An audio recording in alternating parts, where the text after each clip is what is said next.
So welcome to today's class. This is Samuel Ibanda, and I'm your tutor here for us to continue from where we stopped. If you remember, our previous class, we had started on one of these key topics, which is divisional performance measurement, okay? So we had looked at a couple of things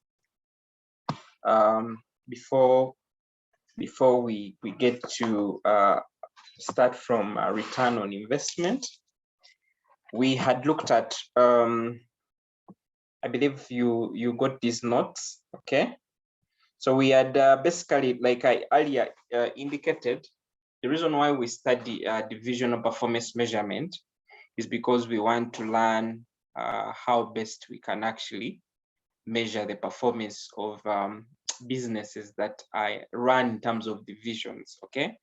And these divisions can be, they can be departments, they can also be branches, okay? They can be subsidiaries, okay? Maybe in different countries and so on. So that's why, so I indicated that when we are looking at the performance of divisions, ours is to look at either we are measuring performance of the managers, okay? That is the managers that run these divisions, or we are actually measuring the performance of the divisions themselves, okay? So and that is where we have, we looked at things to do with controllable profits and also things to do with, we just try to show you shortly here, okay?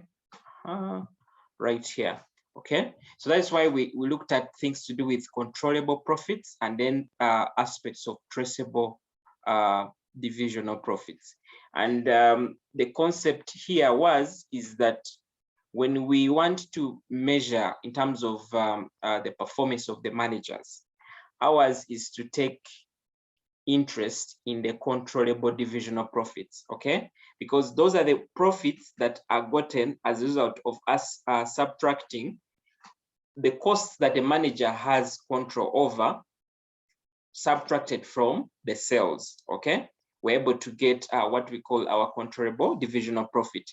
Sometimes they can also call it controllable contribution, okay? If they are saying controllable contribution, in that case, they are meaning that the divisional fixed costs have not yet been removed, okay? For example, if we to get sales and less controllable divisional variable costs, then you're able to get your controllable divisional profits, okay? So it's important that you understand how these things play. But the word controllable is trying to mean that we basically only including those costs, okay? We are basically including those costs that the manager has control over, okay? And I gave you an example of costs that the managers may not have control over. Could be allocations from the head office on the divisions. And the case in example could be, for example, the cost, I talked of the cost of the support staff that sit at the head office. Because head office does not generate revenue, most of its costs are actually made by the divisions. So basically the divisions share those respective costs. So in that case, what that would mean is that some costs will be allocated to the divisions that managers may not have control over. Could be like marketing, because you find a bank like maybe Stanbic Bank does marketing from the head office, okay? As a branch, you don't have a marketing budget, but at the end of the day, you get a percentage of how much each branch is getting when it comes to let's say marketing, okay? So we're saying that if we want to evaluate the performance of our managers, then we should take into consideration these aspects that some of the costs these managers don't have control over them, okay? So it should only be those costs that they have control over. And then the same thing related to that is the traceable divisional, of course, profits. Now, when we are looking at the traceable divisional profits, the reason why we calculate this is because we want to determine how profitable is this division, okay? How profitable is the division? And the reason why we are also bringing the word traceable is because we also don't want to include costs which cannot be traced to the division. Okay. Yes, when it comes to the controllable, we're excluding anything that the manager has no control over. But also when we are looking at the traceable divisional profits, ours is also to look and see what are some of those costs that cannot be traced to the division. Like for example, when it comes to, let's say, okay, marketing, you may say that could be a cost that is traced to maybe to what? To the division. But you might have, for example, it could be, let's say, a legal fee, okay? It could be a legal fee that was incurred by, let's say, the organization due to arbitration. And this legal fee is actually charged onto the organization, okay, or to the branches. So in that case, that is not something that is traceable. Okay, so it's very important for us to understand. Just a moment.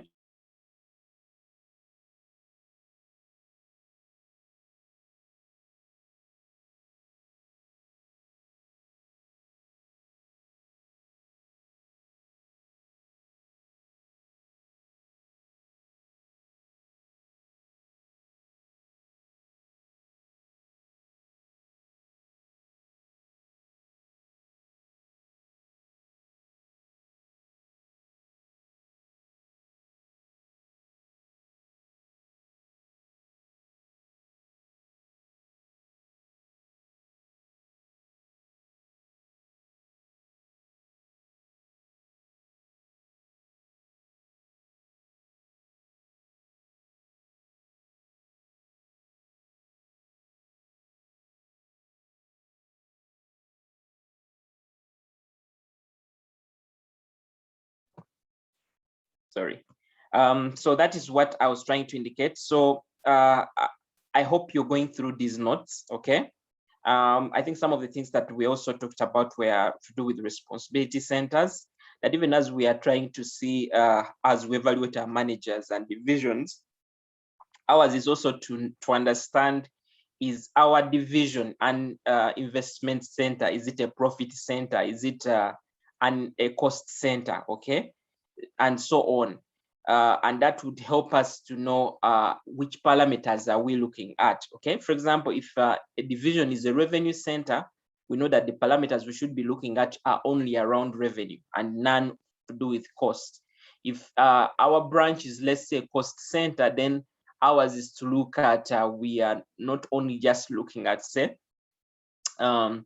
if it's a cost center, we are not looking at revenue, we are looking at costs. Okay, so it's very important. Now, the two things that we bring in here, and these are actually the two key performance measures that we make when it comes to divisions.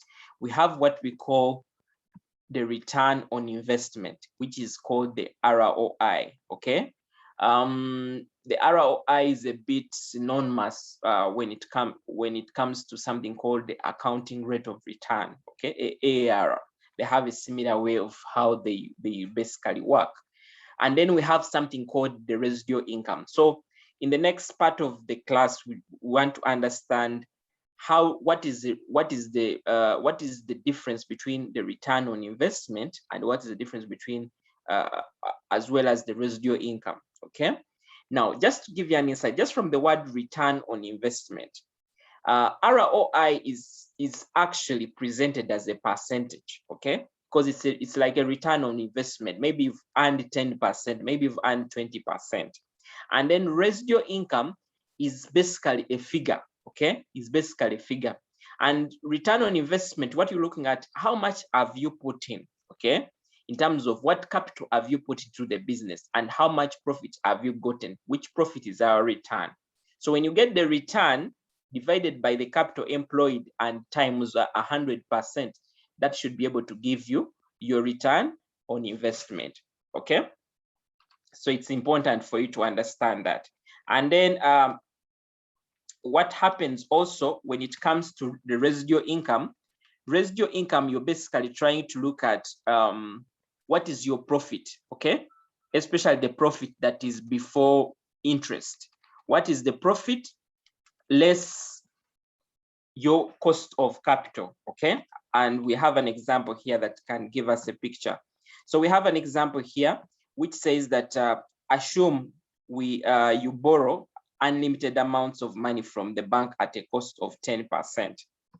The question is asking, would you rather borrow 100 and invest it at 25% return, or borrow 1 million and invest it at a rate of 15%? Now, you look at this, 25% of 100, 25%, okay, would you rather borrow 100 and invest at 25%? Now, 25% of 100 is basically 25 shillings, okay? And then 15% of actually of 1 million is actually about this is about 150,000, okay?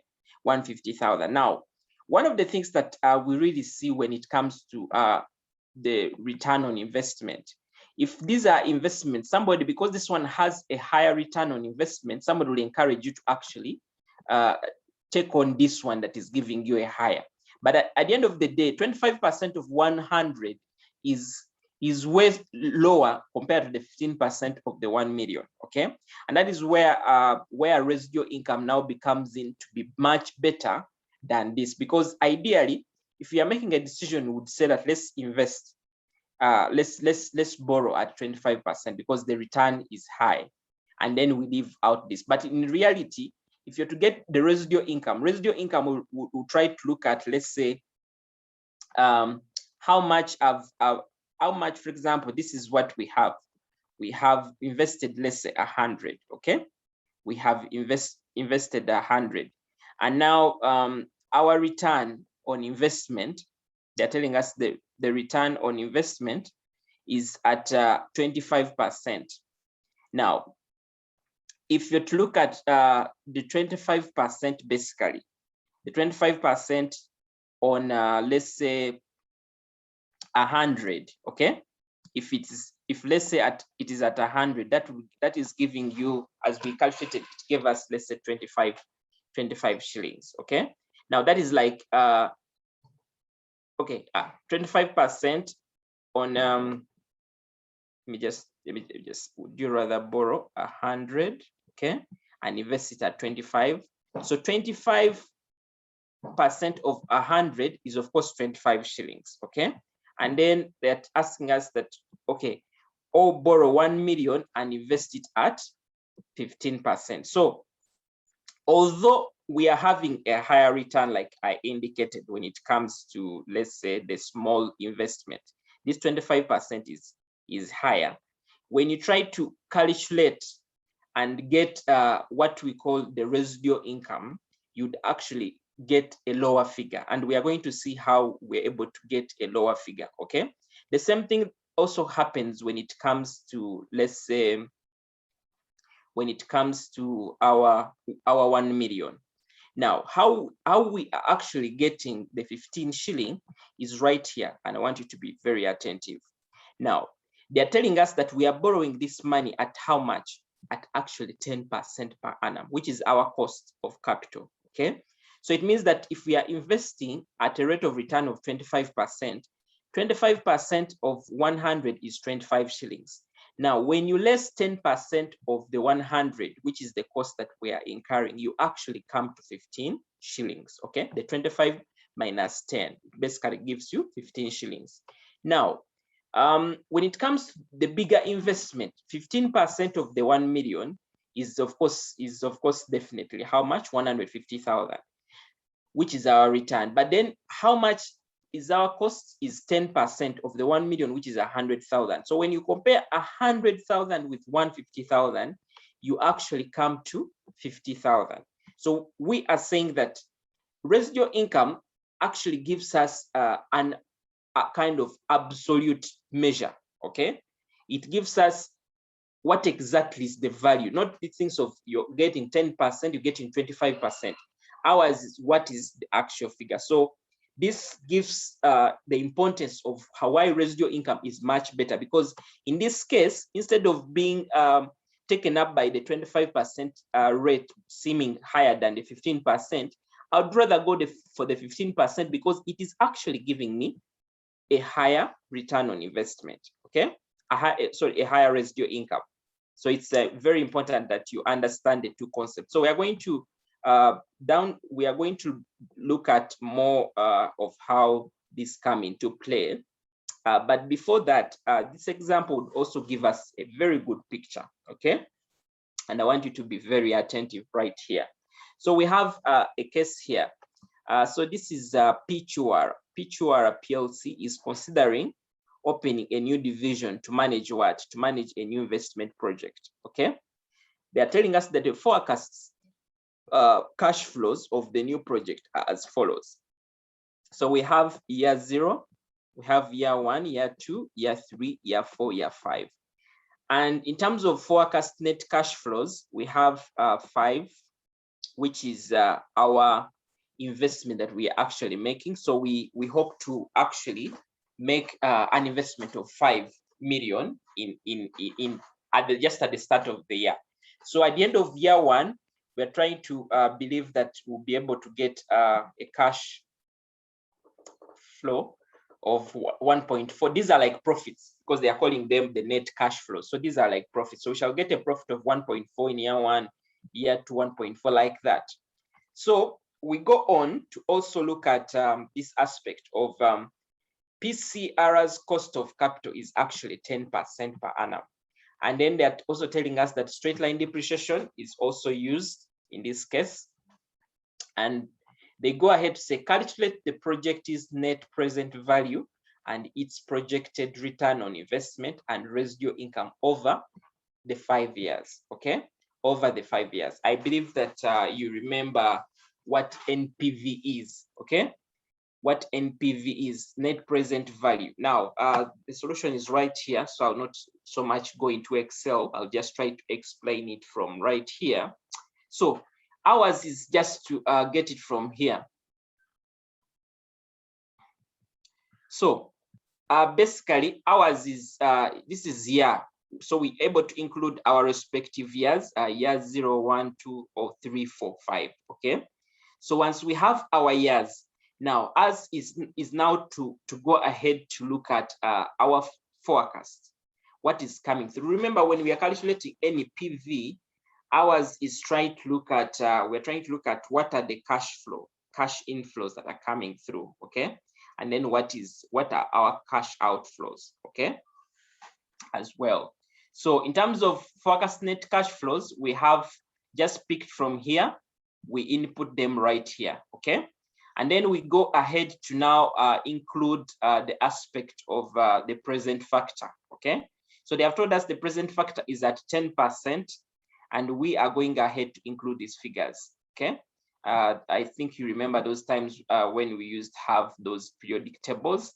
Now, in the exam, I need to confirm if I know it is very common in financial management, but they will be able to give you these figures, the present factors. So you should be able to read those tables. Maybe we shall try to look at one of it. But just for matters of this class, these are the present factors at a rate of 10%. As you can see, year 1 is 10, is 1, year 2 is 0.9. So it keeps on dropping, and keeps on dropping because of the changes in value for money. You know, money's value keeps on decreasing over time, okay? So with that in mind, we now multiply, of course, this times this times this to really get what is our present value of those different returns, okay? And that is why you see in year 0 here, we have 5 because it's 5 times 1, 1.4 times 0.991 gives us that, like that. That is what we basically have. So once we have a present value, now we're able to accumulate it together, okay?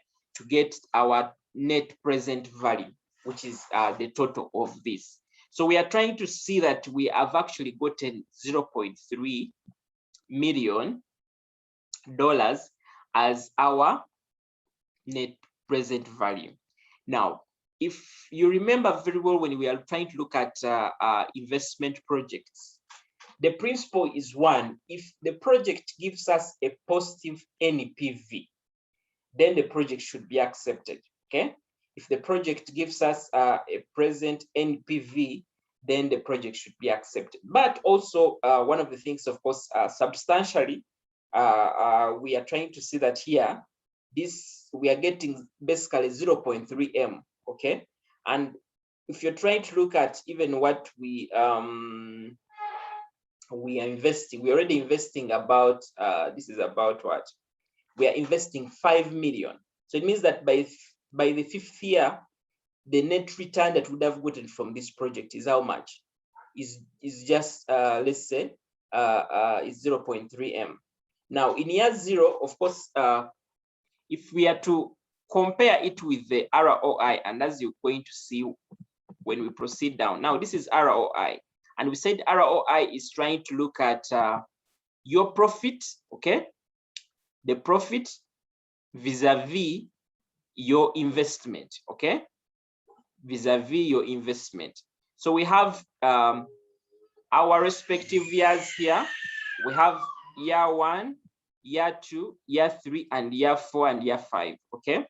Now, when we are trying to look at the ROI, we are also going to bring in the picture of what?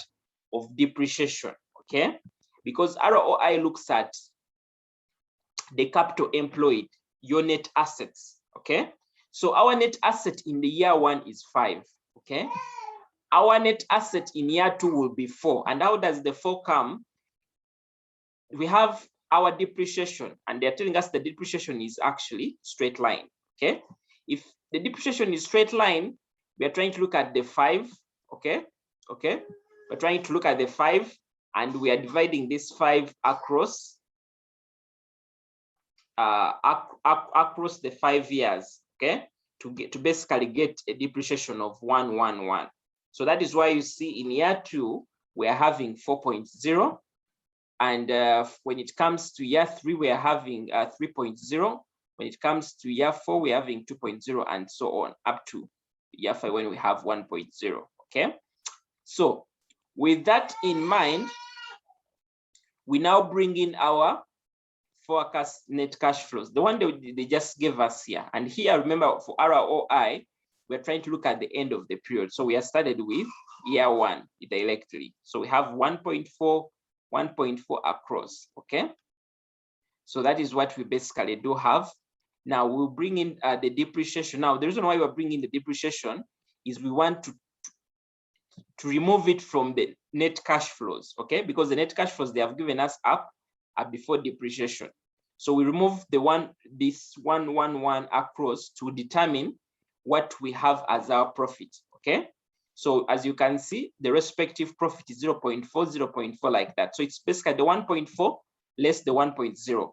Now, this profit that we are getting is the profit that we are now going to divide with what? With our respective investment or respective net assets up, okay, to determine our ROI on each of the years. So as you can see, year 1, when you get 0.4 and divide it by 5, you actually get your 8%. The same thing here. When you divide 0.4 divide by 4, you actually get 10%. As you proceed, the same thing, 0.4 divided by 3, respectively. It gives you those respective figures. Now, you need to understand, and you're going to see something right here. As you can see, our return, as we see that our NPV is giving us, this is a positive NPV of 0.3 M, and we see that in year 1 we had a negative NPV, but then it kept on. Basically, it kept on decreasing as we proceeded. Now, the ROI is telling us that we are actually, the return on investment is increasing. Okay, the return on investment is increasing, and this you're going to pick it very well. That in reality, most projects will have a lower level of return at the start of, let's say, the start of their performance. And one of the reasons why they will have a lower, let's say, return is because the asset's value is high in the first years of the performance of the asset. Okay, the asset value is high. Remember, return on investment is basically, we're trying to look at the profit vis-a-vis the net assets value. So the your numerator is already high, okay, at the start. So that's why we are saying that when you divide the 0.4, because remember the profit is the same across. When you divide 0.4 times divide by 5, you actually get a higher. But as this asset keeps on reducing value, okay, as this asset keeps on reducing the value, we are seeing that we are getting a higher return on investment, okay? And one of the other limitations when it comes to return on the investment that you'll also get to know is that because managers know that a poor asset gives them a higher return on investment because the asset is of a lower value. So even if they make 0.4 and the asset is 1, it has a higher return. They go ahead to prefer using other assets, inefficient assets, which inefficient assets are assets actually that have a high maintenance on them, okay? So that is one of the other limitation. Now we are going to see what happens when we try to look at the residual income. Now residual income, like we said, we basically look at the profit vis-a-vis the interest, okay? Vis-a-vis the interest or the cost of capital, okay? So in this case, this is our profits, just like the way we got it right here. And ours is to now remove what is our cost of capital, okay? Now, in the question right here, they told us that the cost per, on capital is 10% per annum, okay?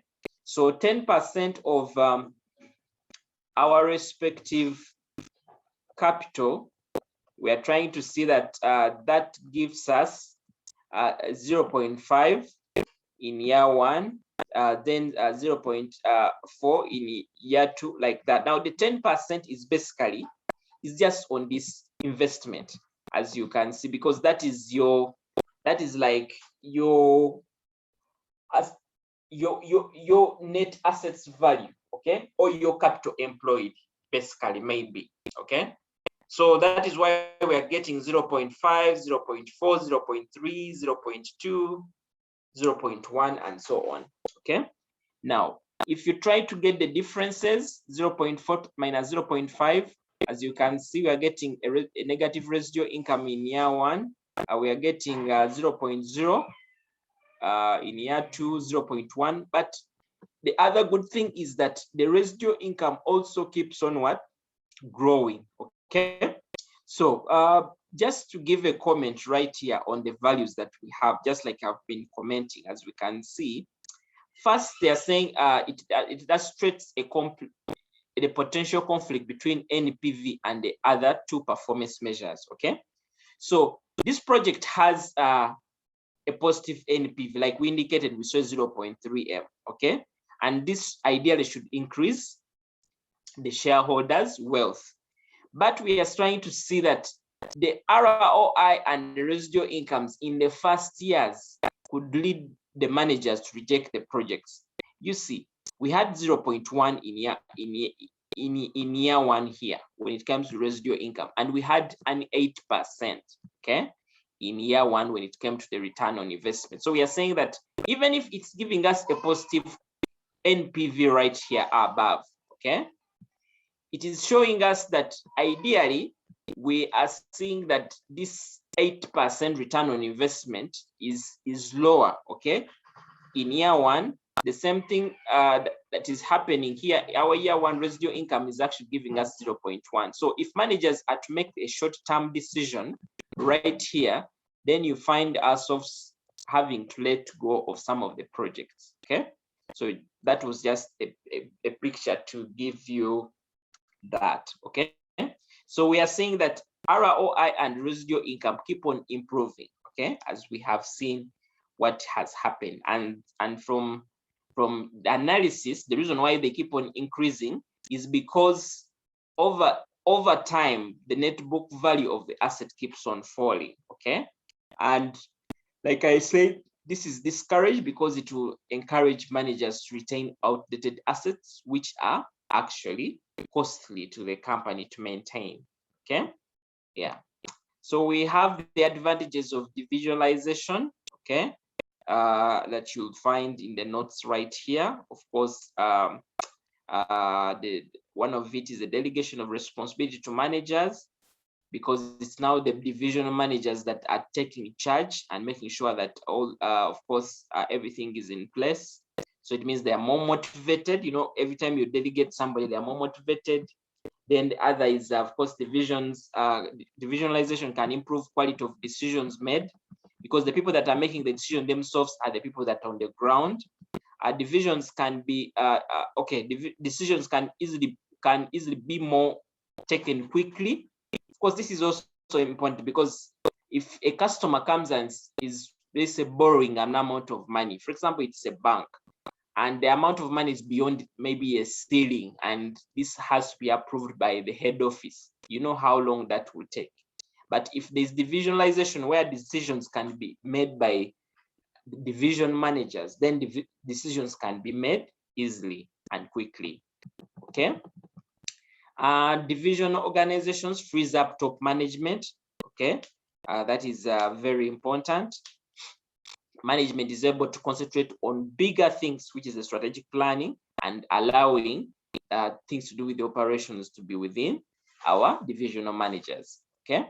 So, and so on. As you can see, you'll be able to find this in the notes.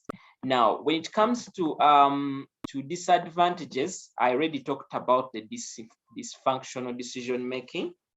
Now, we have, I explained something to do with goal congruency, okay? Goal congruency is where we are making decisions that benefit both the division or the branch, as well as the overall goal of the organization. Now, we are seeing that there's a lot of dysfunctional decision making that comes when it comes to divisions, because every division manager or whatever it could be, they want to make sure that they are meeting their divisional KPIs, okay? Now, some of them may not think about the overall goal as well. As we are going to see, there's one example that's going to demonstrate this much better, okay? And then the other is the duplication of certain activities, because you're going to find that instead of you're going to have an accountant at one branch, an accountant in another branch, and so on, compared to them having, let's say, centralized structure where a person is serving the rest of the team, okay? And then loss of control of top management, definitely that is something that happens, okay? Yeah. So you'll be able to go through the notes and see all this information. This is all well explained, so it will be easy, okay? So I think, given the way we've seen how ROI, with return on investment, and the residual income works, they have limitations themselves, okay? That is why we're seeing that we have alternative divisional profit measures that we use to evaluate both the managers as well as the divisions, okay? And that is the managerial performance, and then the economic performance of the division. So we have, if you remember your ratios, we have some of those ratios as part of the alternative financial measures right here, okay? Okay, now these are the ones that we are using: the ROCE, the return on investment, or return on capital employed. By the return on investment can also be called return on capital employed. Then the residual income, okay? This is basically gross profit percentage, and this is the net profit percentage or net profit margin. And then we have the liquidity measures to do with the current ratio, quick ratio. You know that current ratio is trying to look at your current assets vis-a-vis your current liabilities. How capable are your current assets in meeting the current what? Liabilities. Quick ratio gets down to remove low moving items like inventory, okay, from the current assets. Basically, the current assets less your inventory, and then goes ahead to compare that with the current liabilities. Okay, debtors pay days, of course, here trying to look at how long the people that you've sold on to credit are able to make payments. Very similar to this, what happens with from our side, how long we basically take to actually make payments to our respective suppliers. Okay, so it's important. And then we have the gearing ratio. These ones are usually around debt and equity ratios. By gearing, we're trying to see what is the composition of the organization's capital when you're trying to look at equity versus debt. Okay, and then things to do with the stock market ratios, they are also there. Though when it comes to the divisions, you basically find that, for example, these ones like stock market ratios are so much when it comes to subsidiaries. Okay, I'll give you an example. For example, I think you've heard that MTN's, I think, component, one of its businesses will be listing on the Uganda Stock Exchange. Okay, now in case and the reason why such subsidiaries we work with such ratios is because these subsidiaries are more of investment centers. They are not like revenue centers or cost centers. They are more of investment center. You may find the subsidiary of MTN Uganda has different kind of investments compared to the subsidiary of, let's say, Nigeria. Okay, so for such cases, we go ahead to even look at these respective ratios. When they are measuring, for example, the performance of, let's say, I'll give you an example. I think Nation Media. Yes, Nation Media is listed on the Uganda Stock Exchange. They're also listed on the Nairobi Stock Exchange. So if they are comparing the performance of the two subsidiaries, they may go ahead to look at these stock market ratios as well. Okay, and based on those, they can evaluate the performance of the managers who are running these subsidiaries as well as the divisions themselves. Okay, so it's just wanted to highlight that these are just responsibility centers. We earlier looked at all this, so you can find the notes and interest yourself much more to understand. So just to a little highlight more about the return on investment, which is also called the return on capital employed. Like we indicated, this is calculated by us dividing profit divided by the capital employed times what? Times 100%. Okay. Now we have different cases. We have a case where profit is usually taken after depreciation, as we saw in one of the examples we did. But we also have cases where we actually instead of that, for example, right here, when it comes to profit that is taken after depreciation, they are telling us that we should assume that the profit is controllable unless told otherwise. Okay, and when it comes to controllable profit, remember here we are measuring the performance of the managers. Okay, so they're also telling us that capital employed is the total assets less liabilities. Okay, which is also the net assets. This capital employed, they are saying it is total assets or less current liabilities, or total equity less long-term debt. Okay, if you know the accounting equation, you know that this is something that is true, that capital employed can either be total assets less current, because when you get one side and get total assets and less current liabilities, the other side, what is remaining is equity and long-term liabilities. So any of the two things can be able to give us our capital employed. Okay, yeah, so they are telling us that we should use net assets if capital employed is not given. So depending on the question, some questions will give you capital employed, some questions will give you net assets. Okay, Yeah, as you saw, like for example, the question we just done up, they only gave us the assets. They didn't give us something to do with, let's say, equity, long-term debt, and so on. Okay. So also to note that non-current assets can be valued at cost. Okay. Non-current assets can be valued at cost, or the net replacement cost, or the net book value. Okay, or the net book value. Now, cost is what you actually bought goods. Okay, you bought those assets.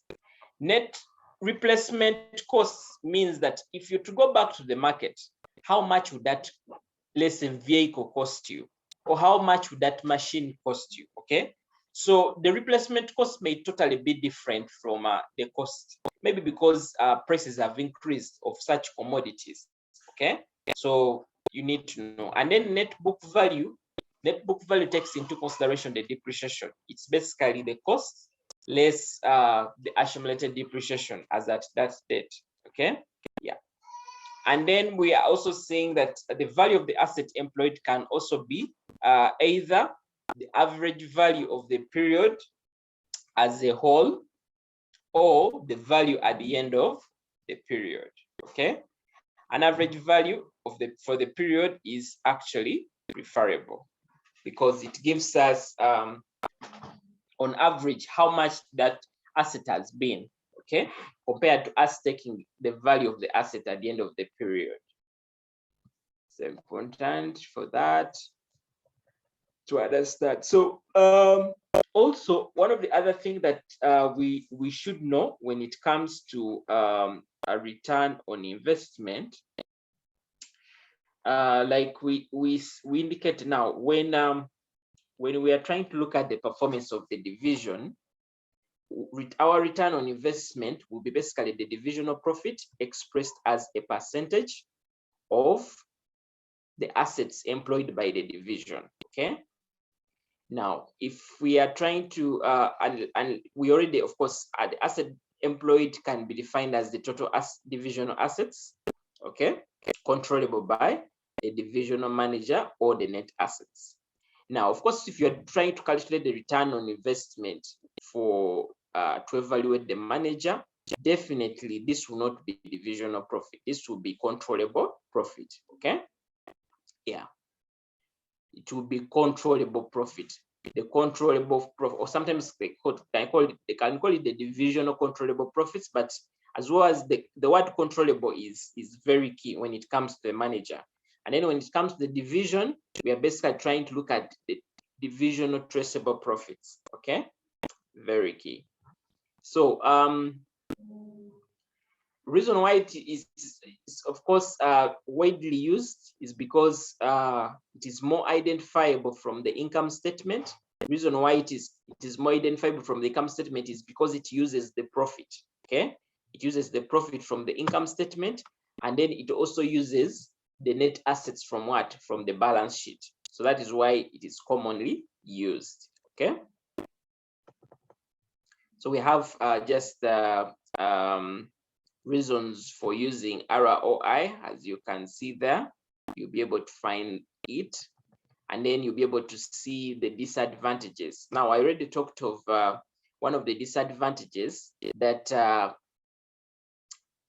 return on investment is like it's relative in nature. And why it is relative is because if somebody says that business you can get 25% return, okay, yours is that just telling you that 25% return is a bit is not complete in its own. Okay, because ideally yours should be as, so what is 25% return? Is it 1 million? Is it 2 million? Is it 3 million? Is it 4 million? Or is it 100 million? Okay, now that is why return on investment is actually sometimes not preferred. So somebody wants to know, what is the residual, what am I putting in and what am I actually getting at the end of the day? Okay, so it is of course they're saying it is a disincentive to investment. Okay, it means that we may find ourselves rejecting some projects, maybe because they have a lower return on investment, but when the investment is actually good, as we are going to see one of the examples that we are going to just do after this, okay? And then the return on investment is not easy to compare fairly performance of one investment center with another, okay? And they're telling us that here assets may be of different ages and may be depreciated differently. As we saw that the higher the asset value of the project that you're evaluating, the lower the return on investment. If at all it's the same return, it's the same profit, okay? So the value of the asset is very key in determining the return on investment. So if we are comparing different investment centers, and these investment centers have different assets of different ages, and they also depreciate their assets differently, then it's much highly likely that we shall not get better results of our comparisons, okay? Yeah. And then they also told us, I already hinted on this, that as assets get older, your return on investment improves. So managers will find themselves doing what? Will find themselves thinking that let's keep these assets since we are getting a better return on them, okay? So we have an example here that will give us a picture. It's already even calculated. So suppose company has two investment centers which show results for the year. So we have this investment center A, shows profit of 60,000, and then we have investment B, which shows 30,000. So capital employed is 400 for A, and then capital employed is 120 for B. Now, like we say that if we are to get our return on investment, is basically what? Is basically our profit divided by our capital employed times what? Times 100%. And that is why we are getting 15%. When you divide 60, okay, divided by 400,000 times 100%, you actually get 15%. Same thing with B here. When you get 30,000 and divide by 120,000, you actually get 25%, basically a quarter. Now, here is the thing. As you can see, this is the capital employed that we are actually making, and then this is the return, okay? So from this, if this is a company A, if this is company, definitely if we are making a decision on which project to actually take, okay, or which investment to actually take, you will see that ours is to be interested in investment B, where we're investing 120 and earning what? And earning 30,000, okay? That's the generic of return on investment. We are going to see what happens when it comes to let's say residual income. So just so you know that for whatever we have up, okay, of course investment A made double the profits of the investment center B, okay? And as we can see right here, we had 60,000 of the 30,000, okay? 60,000 of the 30,000. But we are saying we should actually go with B, because B has what? Because B has 25%, which is more compared to the 15%. So we are saying that that is not supposed to be like that. So, however, B achieved profits that are more than, of course, A achieved more profits than A, but we are saying because of the investment, the return we're choosing B, okay? Despite, so that is why it's the return on investment has a problem right there. So we're going to see how this situation would work. So they're telling us that consider a situation where division A earns a profit of 1 million and division B earns a profit of 2 million. Okay.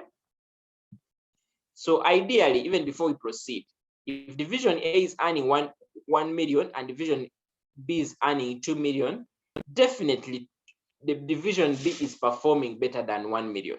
That is what we are going to first conclude from just a no man's kind of like somebody who has not done a lot of these things that we are studying today. Okay, but our comment on either we are making 1 million and 2 million is not considering how much have we really invested. Okay, how much have we really invested? And we, as we can see a scenario here, imagine we had actually invested 4 million, okay, in division A, and we're earning 1 million, and then we had invested 20 million in project B or division B, and we are earning just 2 million. Definitely investment A or division A will actually be more profitable. Okay, will be more when you get down to the return on investment. The 1 million divided by 4 million is giving you 25%, and the 2 million divided by the 20 million is giving you just 10%. Okay, so I believe you can see how return on investment and to do with making decisions is actually coming out. Okay, yeah. So right there, it's very important that you able to understand. Now, definitely, of course, why I would choose such a project is because if I invest more money in such a project, it means maybe to even bring more profits. Okay, it will even bring more profits. So even if it has 1 million, it means that if I'm to use the whole 20 million in this project, it can actually bring me more money. Okay, it will actually bring me 1 million set times maybe times 5. So I'll be able to get like 5 million. Okay, so it's very important that you understand. So this is just trying to explain that so you can be able to read and understand more. So we have another example here. Consider the following example. So we have division X and then we have division Y. Okay, so we have the investment project available is 10 million and 10 million right here. And then we have the controllable contribution. Remember I talked about controllable contribution? Now, every time they use the word controllable contribution, it means that this is sales revenue less the controllable variable costs. Okay, less the controllable variable costs before we actually remove the controllable fixed costs. Okay, I believe you know the word contribution from CVP analysis and so on. So this is what we have, the 2 million and the 1.3. Okay, now they are asking us, they are telling us the return on the projects. Of course, return on the projects is basically they are trying to get the 2 million divided by the 10 million and then the 1.3 divided by the 10 million. Okay, yeah. So this is what we have, 20% and 13%. It's basically the return on investment. Now, at the division level right now, division X, the return on investment is 25%, the average return on investment. And for division Y, the return on investment is actually 9%.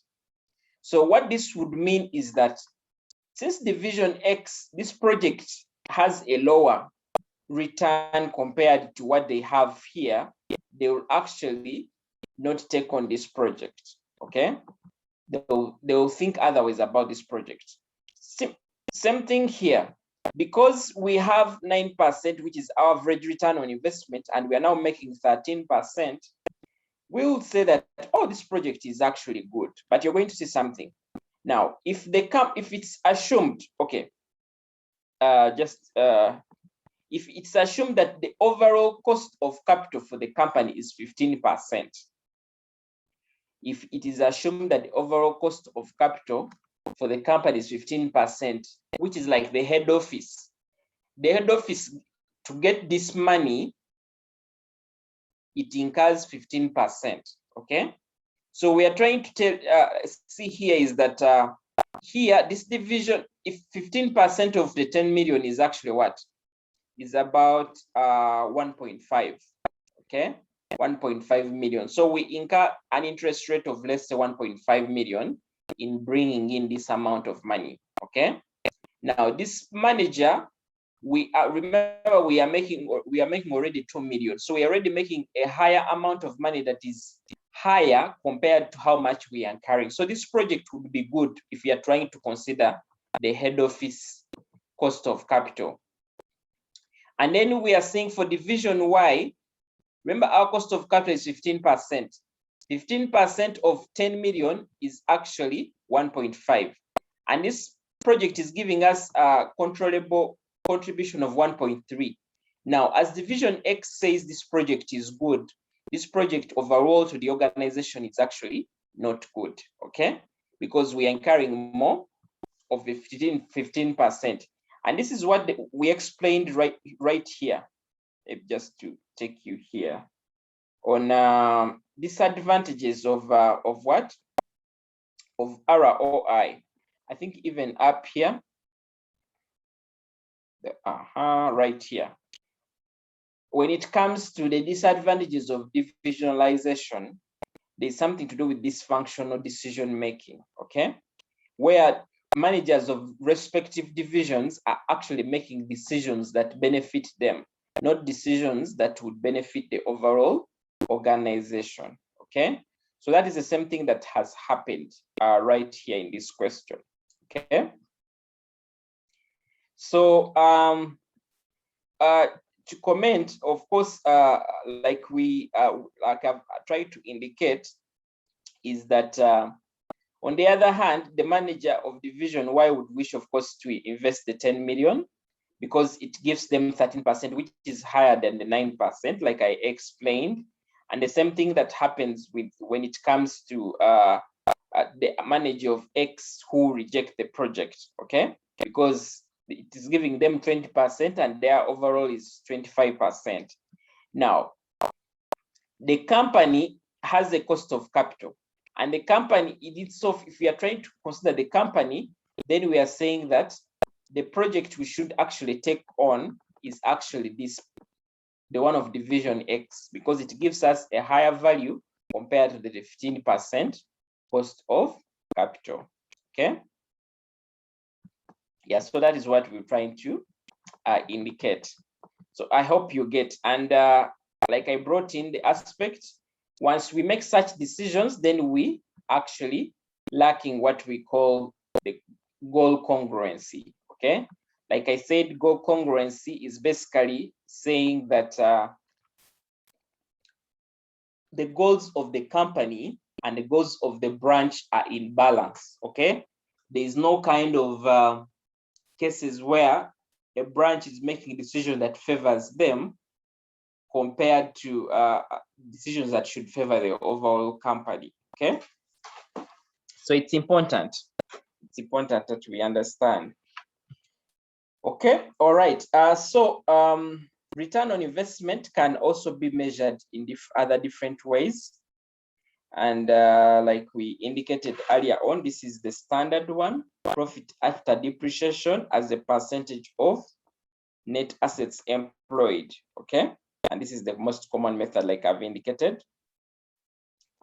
Now, this method has, of course, a greater argument of it, okay?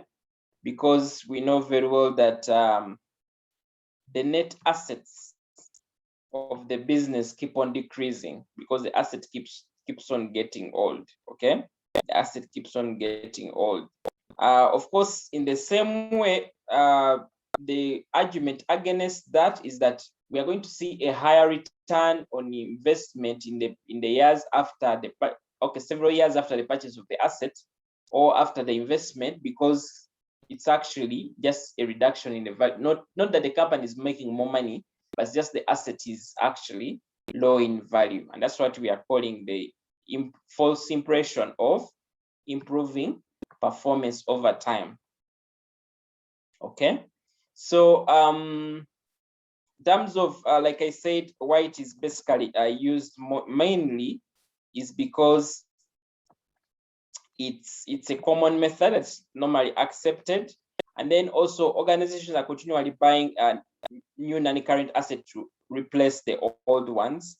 So the whole thing of giving false information will not really will not be something that will be able to come in so much. Okay. Yeah. So that is why you're saying that the value of the non-current assets will remain averagely constant. Okay. So the other way of calculating is where we do profit after depreciation as a percentage of gross assets. Okay. Now, when you do gross assets, means that we are not subtracting depreciation. Okay. It's basically assets before depreciation. Now, you ask yourself now in the exam, what will I use? Based on the examiner can basically guide you and say maybe return on investment is calculated by what? By profit after depreciation as a percentage of gross assets. Or even from you, you can see the calculations that have been made. Okay. But if not, the generic one like is when we use the net assets employed. Okay. Yeah. So important for us to understand that. And then one of the disadvantages with this second method definitely is that these assets keep on losing value. Okay, the assets keep on losing value, and it means that we are going to still be using, basically we're going to be using a wrong, not, can I call it wrong, but not realistic value of the asset. For example, if you're calculating the return investment in the 10th year and you bought this vehicle 200 million and you're still using 200 million, then it will not be really realistic. Okay, it will not be realistic because in reality, this asset is no longer 200 million. Okay, because it has really depreciated. Okay, yeah. So given that background, let's just now see what residual income is. Like we said, residual income is trying to look at what is the profit, and we are trying to less what? Less our cost of capital charge. Okay, our cost of capital charge on the investment that is controllable by the divisional manager. Now, if we add, of course, just for matters of evaluating the division, not the manager, residual income can be defined as the divisional profit contribution less the cost of charge, which is the notional interest on capital on investments in assets employed by the division. Okay, on assets employed by the division. So this is typically division oriented. This is typically division oriented. Of course, if it's, for example, for the manager, like we have seen here, performance of the division for the manager, ours is trying to look at the controllable profit less the capital charge on investment controlled by what? By the division manager. Okay. Yeah. So that is important. So this is just to give you more guidance on what notional interest is. Okay. And telling you that the controllable profit, we calculate it the way we just calculate the return on investment, the same thing with the capital employed and so on. So we have an example here that is giving us residual income. As you can see, we have a proposed investment of 10 million, okay? 10 million, and then we have 10 million as well right here. Now, in terms of contribution, controllable contribution, now, as you can see, we can either use contribution or profit. These two things can be used interchangeably. So that shouldn't confuse you. So this can also be controllable profit, okay? Same principle. So we have 2 million and then 1.3. And then the cost capital charge, we are seeing we are getting 1.5 and 1.5. So in here, for division X, we are seeing a residual income of 0.5 million, and we are seeing a division Y is giving us 0.2. Now, if we are trying to make decisions onto the respective investments, definitely we shall kick this out because it's giving us a negative residual income compared to division X. As you can see, this example is the same example that we had up. In the other scenario, when we are using return on investment, the manager was actually making a decision to do with the project of division X, okay? Because it was giving us return on investment of 20, yet our average of this division is 25%, okay? But as you can see, when we get down to residual income actually tells us that the project in division X, even if it is giving us, let's say, a low rate of return of 20%, it is actually better than this one. It's giving us 13%, and therefore giving us a 0.2 negative in residual income. Okay, yeah. And one of the other things that also need to know is that, as you saw, the residual income is more goal congruent, okay, in nature. It basically takes into consideration the interest of the overall company, okay? Yeah. It takes into consideration the overall goal of the company. So that is why it's sometimes preferred compared to what? Compared to the return on investment measure, okay? Yeah. So that is just, I believe you can now, you understand the two things, okay? And you know why ROI is preferred to residual income, okay? And then why residual income is also preferred to ROI. So both of them have disadvantages and disadvantages that I've tried to explain, but you can also find them in the notes here, and they will be very important, okay? So we have the other one that is called the economic value added, which is called sometimes called the EVA, okay?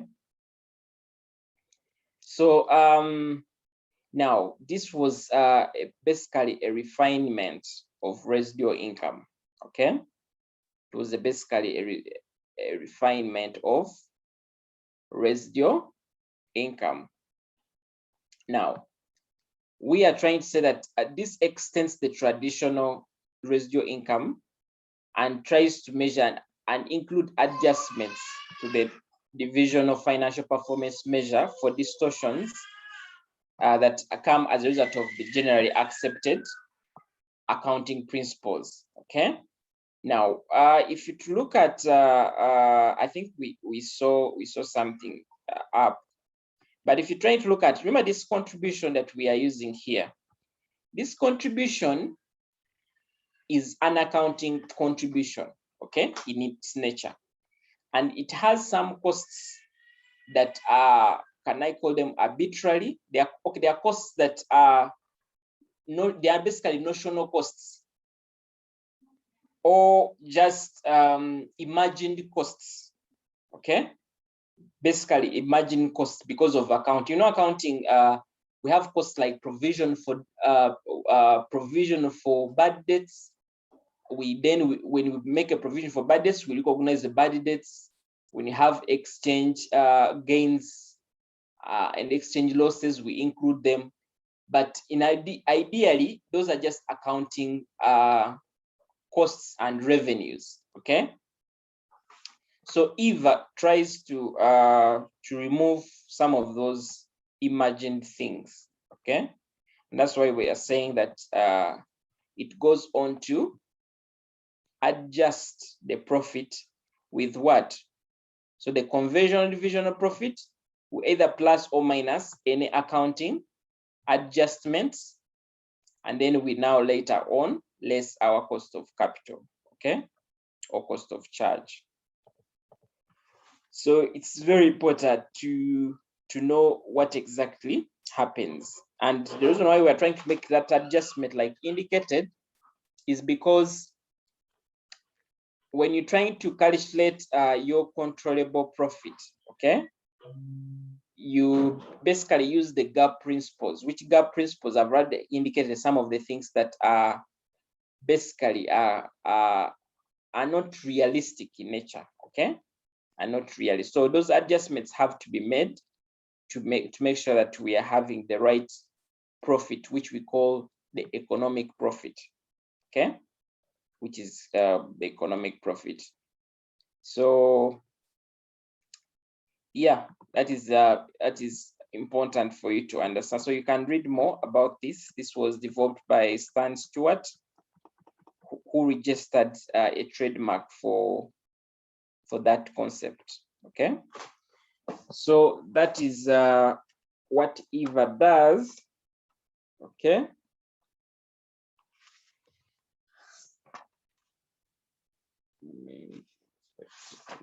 Yeah.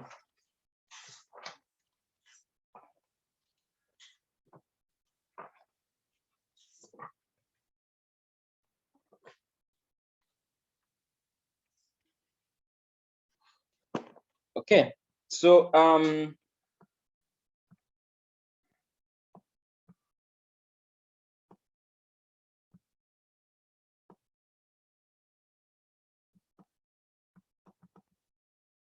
we have a case here when similar to Eva, when it comes to determining which assets that we should include in investment base. Okay.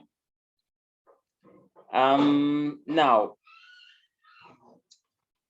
when we, of course, when we are calculating either ROI or Eva, and in this case we are evaluating the performance of the divisional managers, we say that it's only those assets that can be traced to the division, and then those that are controllable by the manager that should be included, depending on whatever we are calculating. Okay, so any assets that are managed by the headquarter should basically do what? Should basically be excluded. Okay, should be excluded. Okay, because they give us not a realistic evaluation of the performance of our managers. Of course, the same thing with liabilities as well. The liabilities as well, the same thing. Liabilities that we don't have control over should be removed. Okay. And then those that we have control over, of course, those should be considered when we are trying to look at our asset base.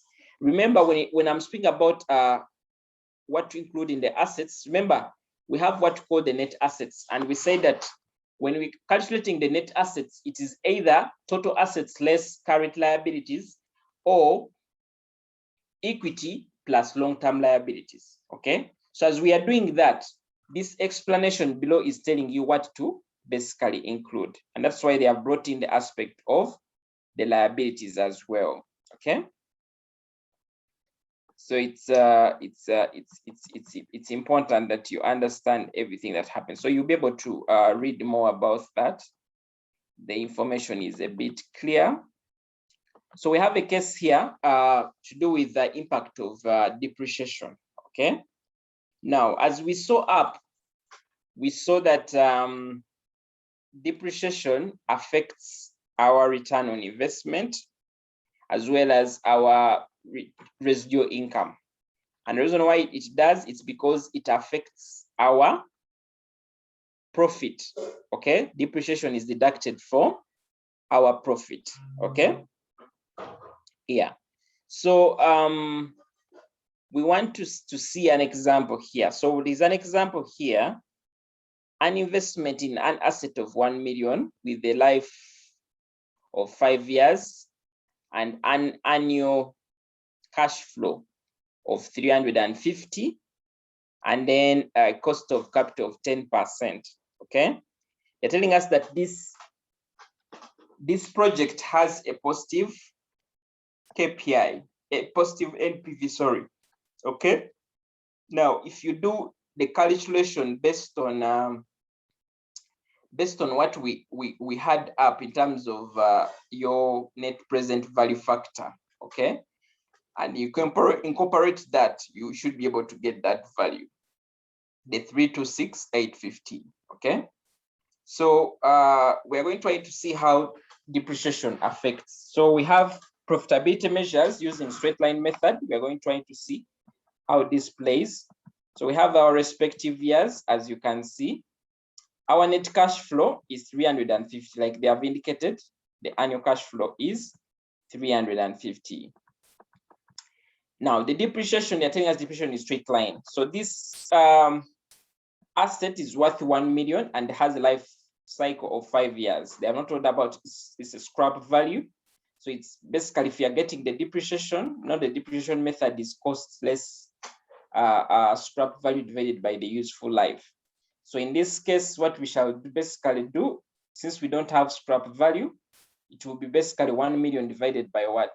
Divided by the life of 5 years, okay? To give us 200 across right there. And then profit, 350 less 200 gives us the 150, okay? So that's our profit.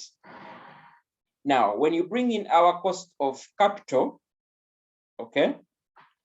Cost of capital, they have told us the cost of capital is 10. The cost of capital is 10. So 100, 80, 60, okay? It's basically multiply 10% of the written down value. Now, how we're getting the 100 is, remember, this is our depreciation, okay? Now, cost of capital is 10% of 10%. So 10% of the 1 million, okay, is 100,000, okay? And this is the asset. Now this asset keeps on, is being depreciated, okay?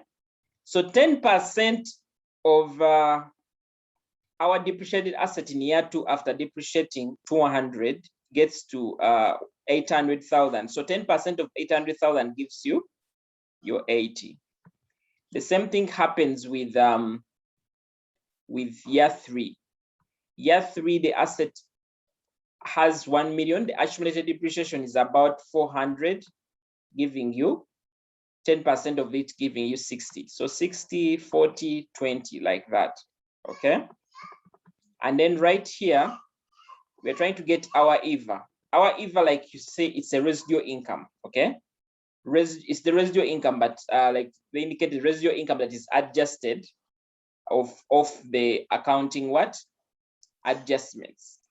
So it's the same thing of me writing here ROI. So we are going to see here, our EVA is 150 minus the cost of capital to give us 50.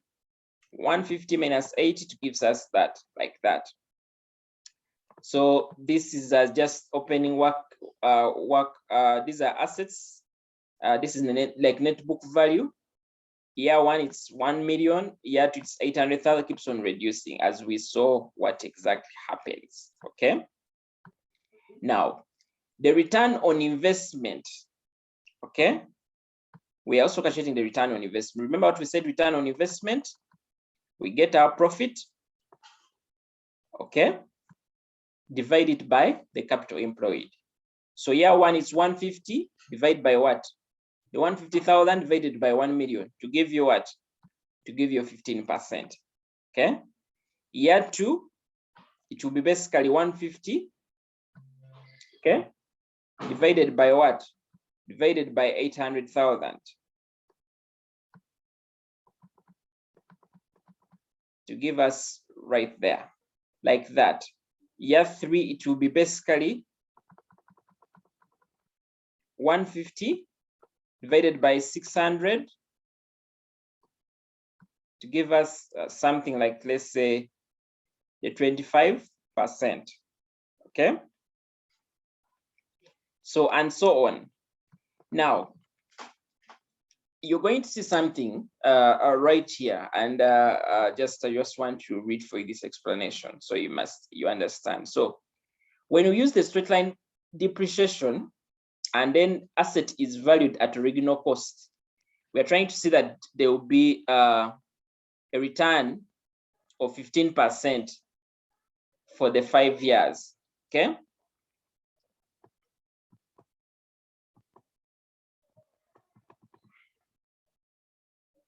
As you saw, we were able to get that respective profit of 150,000. Okay, so be able to get that now, and in that case, telling us that this will understate the true return because the economic valuation of asset is unlikely to remain 1 million throughout the whole 5 years. Okay, now the ROI for it is based on what? Is based on the written down value. And in this case, it is seen that the investment will keep on declining each year because the asset is decreasing even when we have the constant profits. Okay.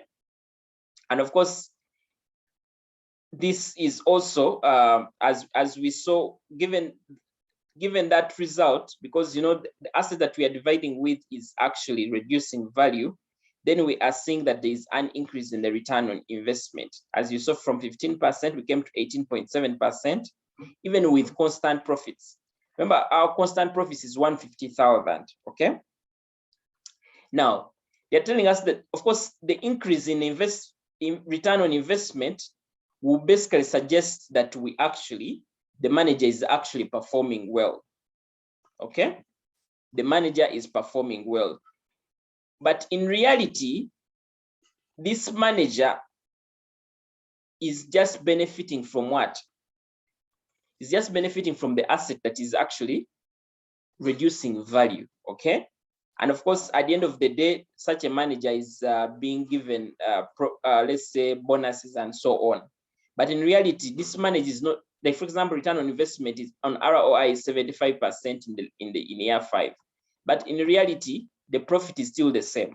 The manager is just leveraging on the low value of the asset after being depreciated. Okay.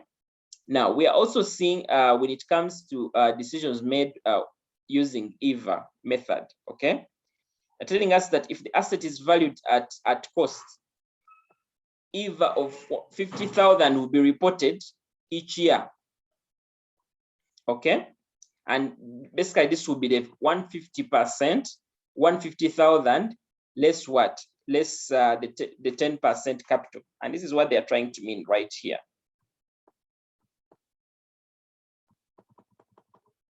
So in year 1 we got 50,000. So we are saying that this EVA will not change if at all this asset was of the same value, because the EVA is only changing because of the change in what? The change in the cost of capital. The cost of capital is now being subjected on what? On the 800,000 instead of what? Instead of the 1 million. So if there is no depreciation, this will still be 100,000 across. And it will mean that our EVA will be 150 minus 100 across, which is the 50,000 that is being indicated in this place. Okay. So as you can see, depreciation has a key effect onto our EVA and ROI. Okay, as you saw here, it is showing us, the EVA is showing us, or what you can call your residual income is showing us that it's actually increasing. From 150 we go to 70, from 70 we go to 90. But in reality, if the assets remain, we are using the same value of the asset across, would actually do what? Would actually get the same EVA. Okay, so of course, what this will make when it comes to performance, managers will benefit, and at the end of the day, managers will keep pushing to ensure that what? That they are postponing the purchase of new assets, because it helps them to benefit more when they are using older assets in terms of value. Okay, why we are having all these discussions is because these performance measures are the ones that are going to be based on to either give bonuses or not give bonuses to managers. Okay, so it's very important that we understand the science behind them. Okay, so, and that is why it's saying us that to overcome this problem, it is suggested that we should use ROI based on the original asset or based on the gross book value. Now, in that case, if a manager is not performing, it will be definitely reflected very well, okay? Because at least the bottom figure is the same, okay? The profit has to change for us to say that this performance is improving in that case. So that is what this part just needed to bring forward that point, okay? Yeah. So we have a case here of the effect of performance measurement on capital investment decisions, okay? And we saw that, you know, when we are making investment decisions, NPV comes in to be very key. NPV is net present value. Of course, we have other investment decision kind of measures like maybe payback period, okay, and so on. But in this case, we'll try to focus on NPV, okay? Now, one of the things that we need to understand, especially when we're doing performance measurement, okay, is that there's a danger of us having, let's say, to have a good NPV, but when the residual income, of course, is telling us something different. I think we saw it when we were trying to do one of the questions when we were starting, okay? When we are starting. So maybe this something down here would give you more information, okay? We're going to see how this example works. So we have these respective investments, X, Y, and Z. So the initial cost of the assets is 861 across, okay? So we estimate cash flows for year one is 250 here, 390 here, and is 50 here. For year two, 370, 250, and then 50. As you can see, this one is year one is high, is low. Year two, it keeps on, it has dropped, okay? Okay, here it is increasing. Here it is increasing. Here it is dropping in year two and going back. And then 50, 50, 1, 1. Of course, the cash flows may be depending on the market at hand, okay? So they're giving us the estimated net present value at 10% cost of capital. We have 77, 52, and 52, okay? Now this one you can calculate, this is just an estimate, okay? But you can basically try to calculate it, bring in the tables and so on, okay? Now we're going to try to see. Now in terms of ranking, if we are trying to rank the two, these respective things, would say that project X has a higher NPV. So would actually go ahead to choose it over the others. Our second project is project 2, project Z, and then project Y last, okay? Now, as you can see from here, one of the things that you may try to look at here, for example, this is the initial outlay. This is 861, okay? This is 861 that is invested.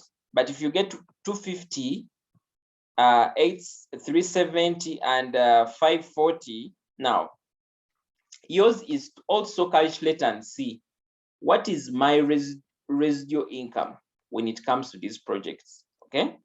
What is my residual income? Remember what we said with the residual income? we basically try to get the profit less the capital charge, okay? Less the capital charge. So once you able to compare it from that end, you actually realize that as we are trying to make a decision on X to give us, let's say, the one that's giving us 77, okay? Once you're trying to look at the side of the residual income, it is giving you a totally different other picture, okay? So we have to basically, the key takeaway, especially when it comes to here, is that we have to make sure that we are doing all these three things at a go, okay?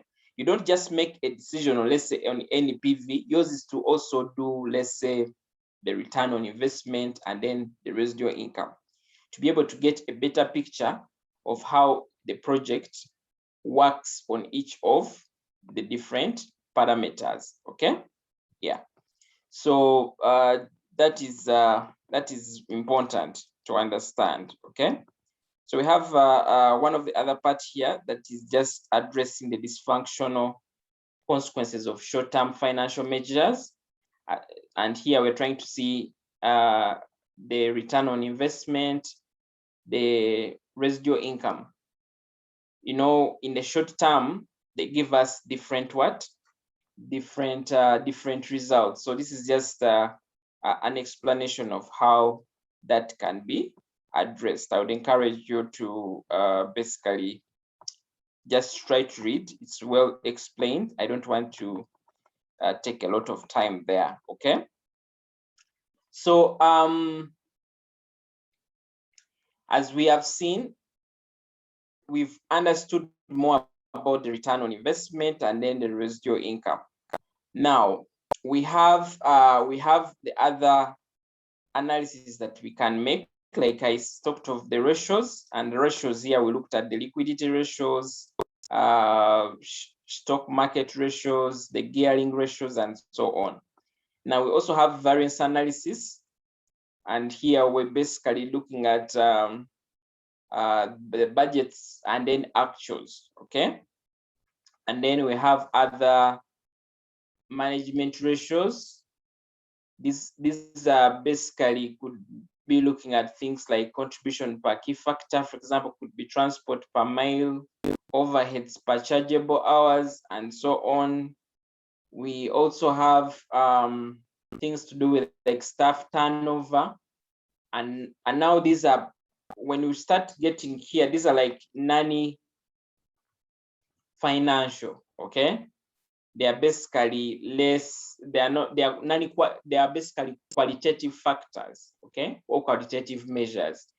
And one of the things that we shall get to understand just even as we proceed is that any good measure should be able to incorporate both quantitative and qualitative factors, okay? Because you don't want to award a given manager because they have a higher return on investment, but when in reality, the return on investment is not sustainable, okay? And also we've seen the challenges with financial performance measures is that sometimes they can be manipulated. If a manager knows that the assets are the ones that are key determinant on getting the return on investment, then they will not encourage using better assets. They will continue to use older assets to benefit from it, okay? So that is why it's very, very key, okay? And then of course, we have just this part that's trying to explain the problems that you may get when you're comparing, of course, different divisions in terms of performance. For example, branches, you're comparing branch Alua with branch, let's say Mbarara, okay? So we have a case here where we're saying that some branches may operate in different environments, okay? For example, you cannot evaluate the branch of Kampala with the branch of Alua because these are totally in different environments, okay?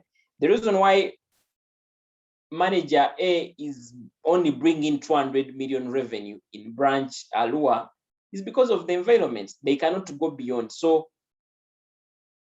that when you're making the division performance measures or evaluating respective managers, you also have to take that into consideration. Okay. Yeah. The other thing they are bringing is the transfer pricing policy, which may also distort divisional performance. Now, transfer pricing comes in when there are transactions between divisions. If, for example, division A is selling to division B, then you have issues to do with transfer pricing. And transfer pricing, usually prices are set, let's say, by the head office. I'll give you an example. For example, if we have, let's say, MTN Uganda and MTN Nigeria, if MTN Uganda has some, let's say, phones it sells to MTN Nigeria, it's much likely that they have a fixed amount that is designed by the transfer policy of the organization on how much they should sell. So in that case, because those sales are sometimes reflecting in the total sales of the business of the different branches, then they will definitely distort our division performance. Okay. And then, of course, the other one is to do with the assets, as we saw, that the older the assets, the higher the return on investment, which may not depict the right picture at hand. Okay. Yeah. And then, of course, also, if different divisions are using different depreciation methods, then that will also be a problem. I think we saw that when we are doing when we're calculating either return on investment or residual income, depreciation is very key. Okay. We've seen the impact of depreciation. So if divisions are using totally different depreciation rates, then it's a bit hard for us to do the comparisons. Okay. Yeah. So that is just for you to pick up. Okay. So the key principles of performance measurement, we have timeliness, goal congruence, and controllability. Okay. Basically, these are the key principles that the organization should take into consideration when they are choosing any performance measure. That performance measure should be able to be, say, you're looking at monthly performance or annual performance, should be able to include timeliness. And then the goal congruence is the aspect of taking into consideration the objective of the overall organization. Okay. Then controllability, making sure that managers are only being evaluated on only things they have control, either revenue, but also the respective costs. Okay. Yeah. So we have this part of performance rewards. Okay. So once we've evaluated our managers and we have managers that have performed better than the other, it's also imperative that we understand what are the rewards that attribute to the performances. Okay. So we have different reward packages, and this could include, for example, salary increments. They could either be bonuses, they could either be promotions, they could be maybe certificates for recognitions, and so on. Okay. So, of course, we also have kind of negative rewards, which could come in terms of punishments to those people who don't achieve the desired levels of performance. Okay. And then, of course, this could include things like demotions or terminations. Okay. And also maybe deterring these managers from, let's say, receiving bonuses. Okay. So we have different potential benefits for an organization that implements a reward system. Definitely, the rewards motivate staff to perform, so they improve the behavior of the staff. And then, of course, one of the other things is that if you include, of course, such reward systems, is that they help also improve on the performance of the business in its own. Okay. If for example, the different rewards are performance indicated, at the end of the day, you'll be able to see more results for your business. And then, of course, things to do with the retention. Okay. Employees who want to work with you more. Okay. And then we have, of course, the problems associated with this.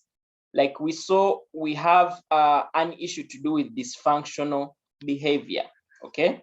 And this is where managers fight to make sure they are getting their return. Now, not even managers, but as long as somebody knows that the rewards are individual, given to individual managers, even when a branch is struggling, maybe a branch is out of stock, you find that one branch will not be able to give the other branch stock to cover up because they feel like we should also sell and get the profits that are desired to get the return, okay?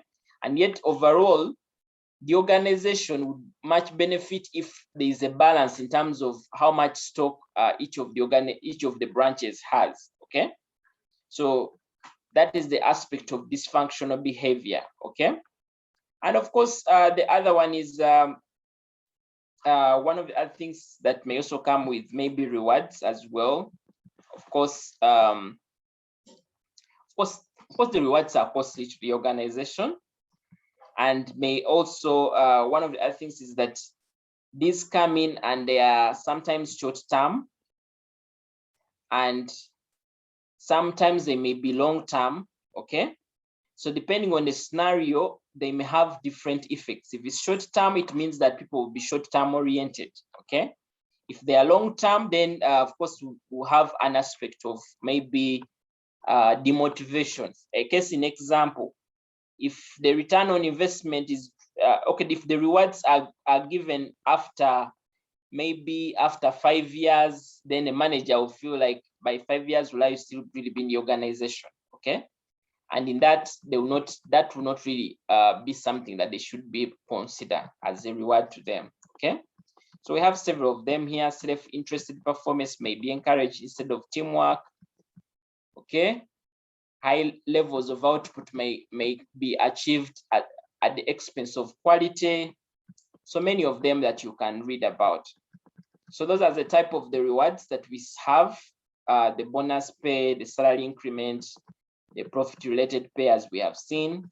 And then we have the non-financial rewards, which is the praise or recognition or encouragement, use of booster phrases like well done, okay, I know you can do it. More responsibility, maybe somebody's now made a manager, but there's no financial return to it. Promotions, okay. And then training and development, maybe somebody's seconded for a master's and so on, okay. So this just explains us the non-financial measure approach, okay, and why it is important. Now, and this is where this key term comes in, the balance scorecard, okay? The balance scorecard, of course, comes in to answer the challenges that are to do with the performance measures that are only financial oriented, okay? Actually, the balance scorecard, like from the word balanced, incorporates both financial and non-financial, okay? And as we saw that most of the methods like residual income and ROI, they don't give us the full picture of things to do with customer satisfaction, maybe things to do with innovations that are happening. You know, a branch may not be performing well, but when that branch in terms of customer care, it is doing well. For example, I may let's say be a customer of branch Alua, and maybe because branch Alua is doing well, even when I move to Kampala, I'm actually attracted to continue banking with the same bank. I believe that you understand that me going to withdraw money from one branch affects even my relationship with the rest of the branches, okay? So that is why we're saying that it's not only about the financial performance, but also the qualitative factors. So the balance scorecard comes in to answer this aspect. So it basically looks at two things, the financial and non-financial, okay? So you'll be able to read more about where it really came from, okay, and how it merged, okay?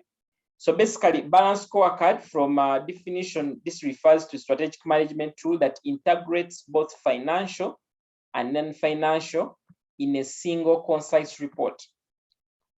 with what? With the aim of incorporating performance measurement within the strategic management process. So the keywords here is the financial and non-financial measures. Okay, yeah.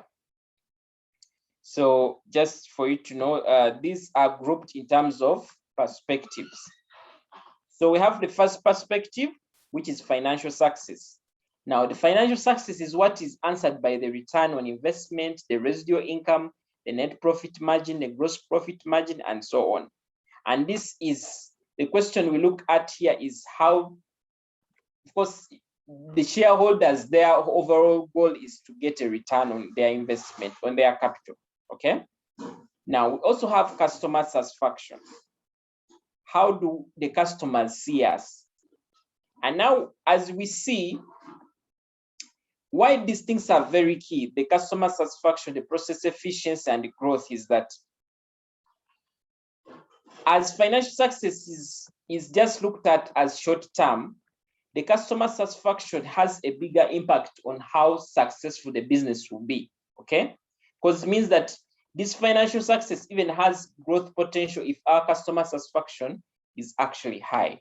Okay, now process efficiency looks at how fast or how efficient you are in your process. If you're a bank, how long does it take you to serve a customer in the queue? Okay, important. So that is one other parameter or perspective that the balance scorecard looks at. And the other is growth. Growth also looks at things to do with innovation. How are you improving yourself every day to be able to be ready for growth? Okay, so we are saying that when you're evaluating your managers, yours should be to look at holistically. It's a holistic kind of evaluation. Okay, even the branches, we are doing an holistic evaluation of everything, as you see. Okay, and that's why we're calling it the word balanced. Okay, so it's important. So you'll be able to read more about the balance scorecard and try to understand, for example, when it comes to the key performance indicators, if it is financial success, we're trying to look at things like dividend yield. As we saw, dividend yield was part of the stock market kind of ratios that we can look at. If it is cash flows, we're looking at actual versus budget. This is like variance analysis. You can also look at other ratios like debtor days, everything, even the return on investment will be here, residual income will be here, and so on. If we are evaluating customer success, okay, ours is trying to look at, now, if this is, for example, this is a training institute, okay? Ours is trying to look at college pass rate versus national average, okay? We also look at things to do with premier, let's say premier college status, tutor grading by the students, okay? And then the other is trying to look at the flexibility, because this is customer satisfaction. Flexibility is very key for the customer. So average number of cost variant per subject. This is just an example. And if it's process efficiency, here we're basically trying to look at what is your room occupancy. I'll give you an example. If for example, I'm teaching this paper, and let's say we about maybe 10 students, and maybe I'm teaching another paper where I'm, let's say, having over 20 students or 30 students, okay? Now that has to be looked at. As long as we are trying to look at the financial success, I was also to look at what is the efficiency that is actually happening, okay? And that's where average size is coming in, as well as average tutor teaching loads are there. And then growth, we're bringing the innovation, our likelihood to continue living in the next place. And that's where the things to do with number of enrollment comes in, which technologies we are adopting, and so on come in, okay?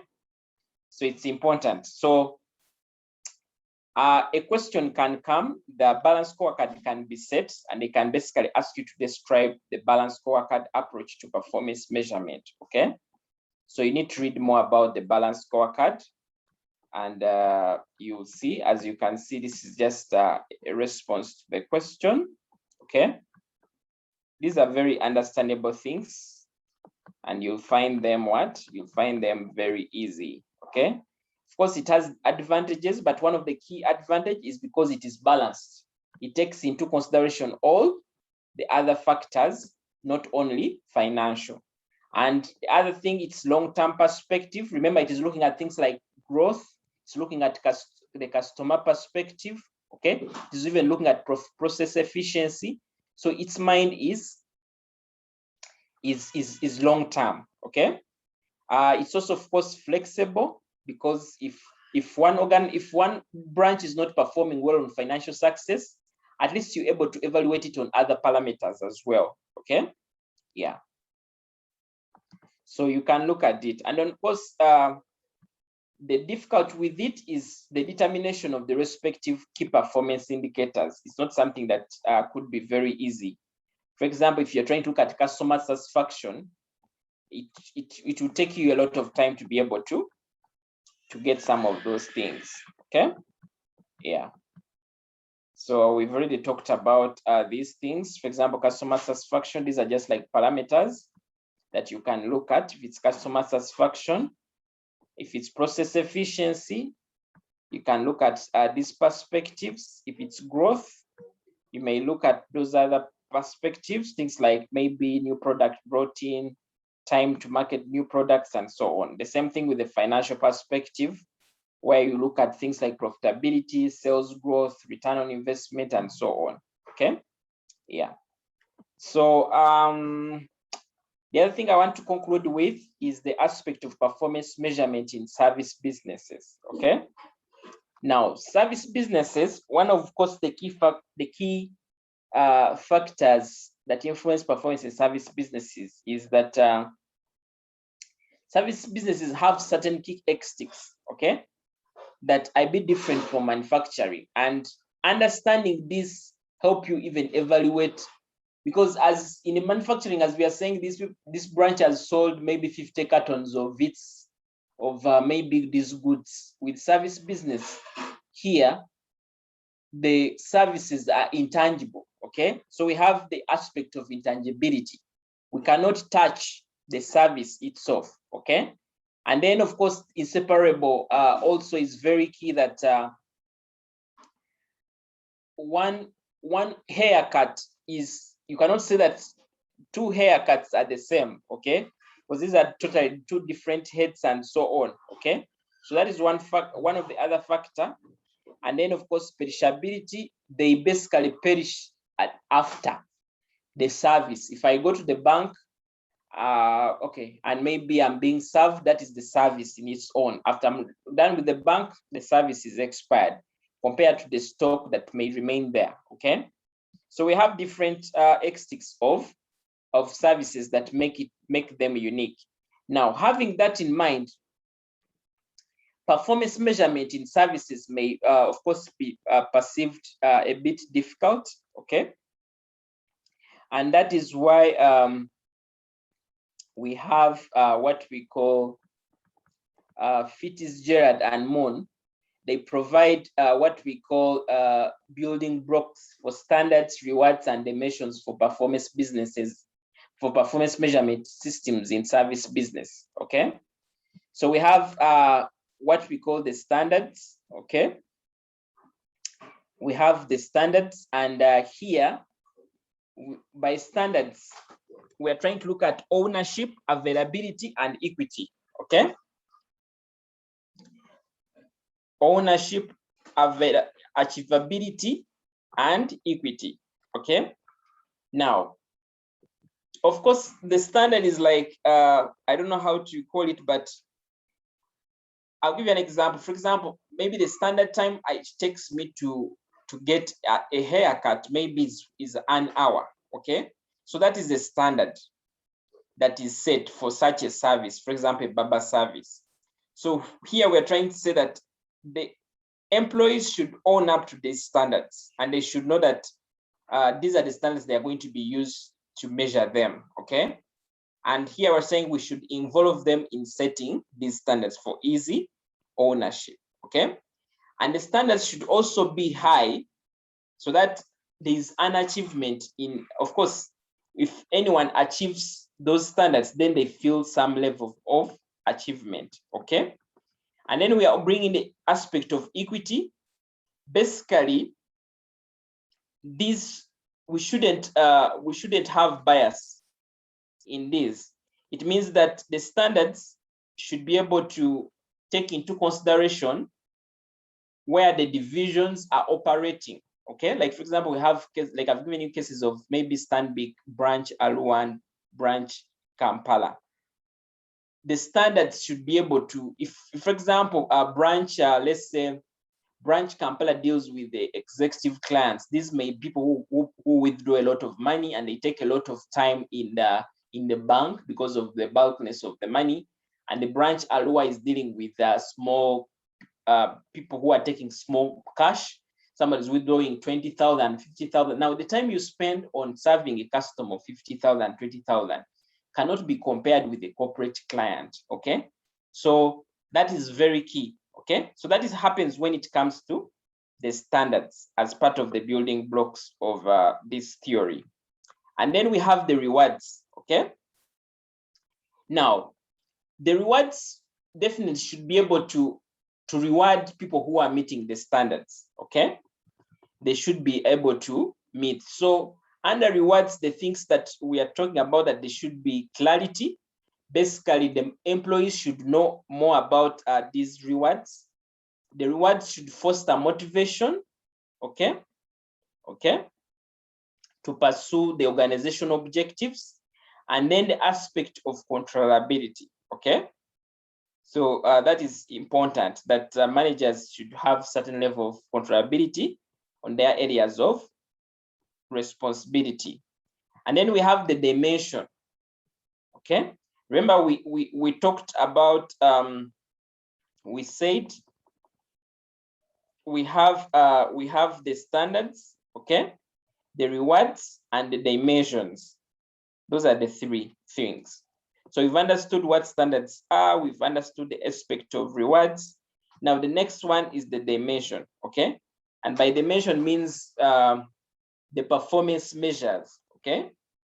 The performance measures. So we have, of course, the competitive performance, which could factor on aspects of sales growth and market share. And here we could look at the sales growth percentage or sales growth, the market share percentages, the market position, and so on. We could also look at the financial performance, okay, which is profitability, profit growth, gross profit margin, and so on. And then we could also look at the quality of the service.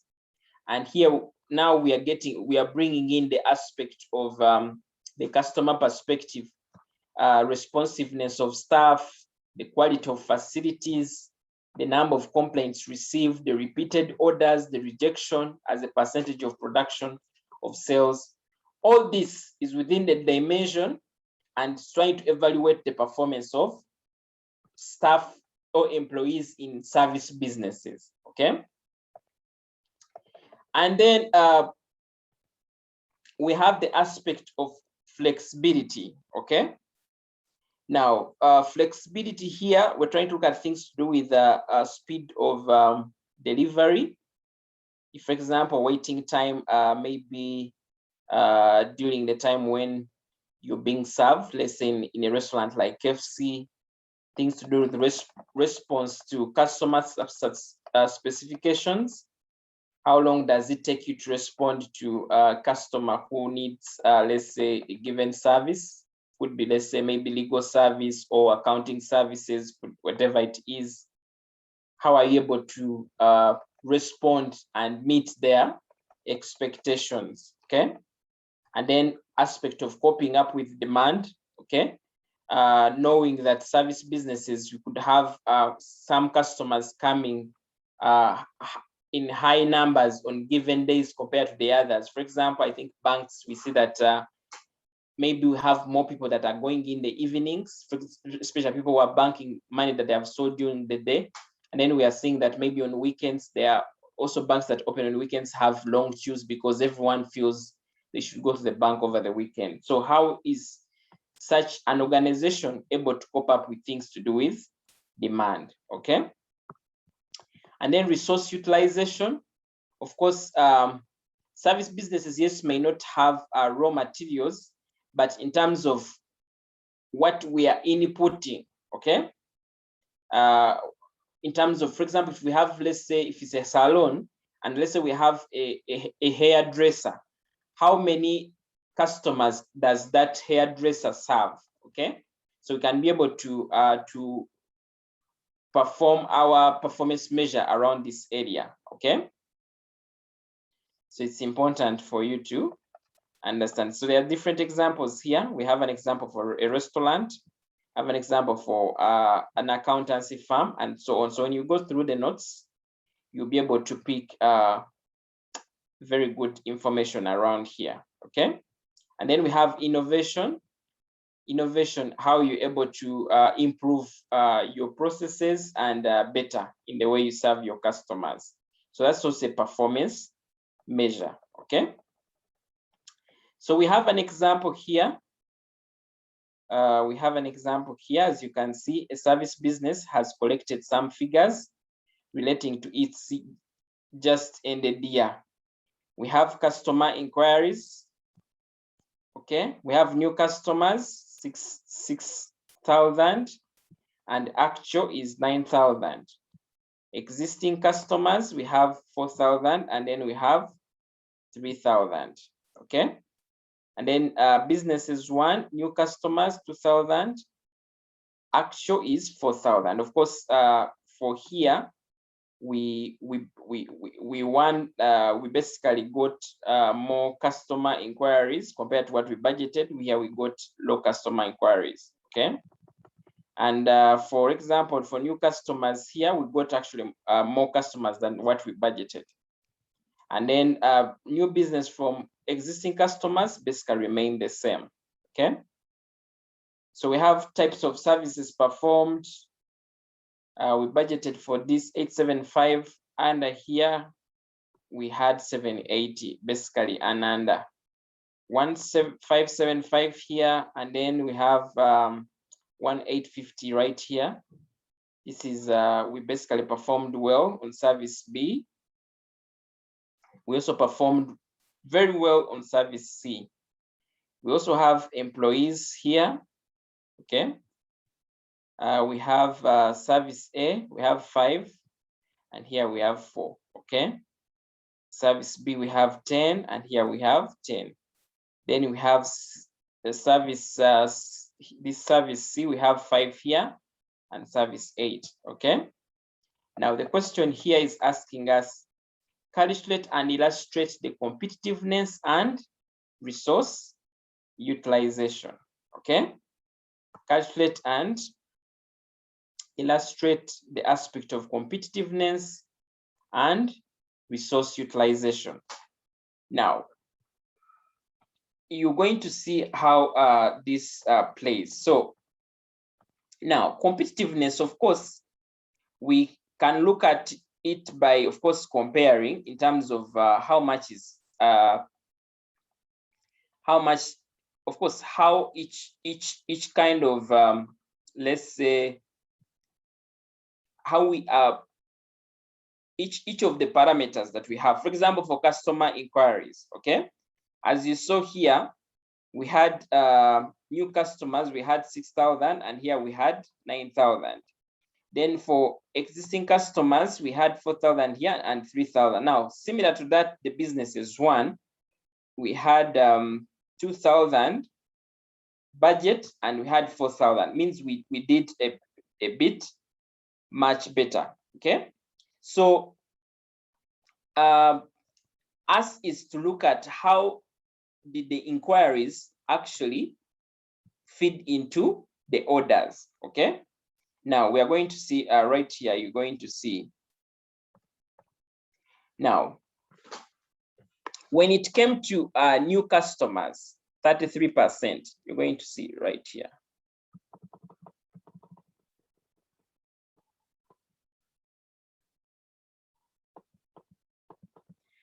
So the customer inquiries were 6,000, but actually the new customers that came through were what? Were 2,000. Okay. So 2,000 divide, when you try to compare this 2,000 on this 6,000, basically you're getting about let's say a transformation of about let's say 33%. Okay. Now just for you basically to get this much more, just right here. Now when it comes to, of course, resource utilization, I believe you understand how we got these percentages, like the way we got 33%, and then I didn't give you this. This was about we had 9,000, and then we had, let's say, 4,000. So it's the same thing you also do for this. This divide by this and this divide by this to get the respective percentages right here. Okay. Now, in terms of resource utilization, yours is to look at the number of staff you have. Remember, we have service A. Service A is getting 875. Okay. And here we this is our budget and this is our actual 780. But remember, what staff are we using? We have 5 staff as budget and 4 staff as what? So we have to look at how are we utilizing the staff that we have at hand. Okay. And as you can see, for example, for service B, we have 10 budget and then we have 10 actual. But remember, we budgeted for 1575 and we were able to get more with just using the 10 staff. Okay. Right here, we are seeing that we had 5 staff. Okay. And ours is that we had budgeted for 1050, and then we were able to achieve more than a double with how much? With just 8 staff. Okay.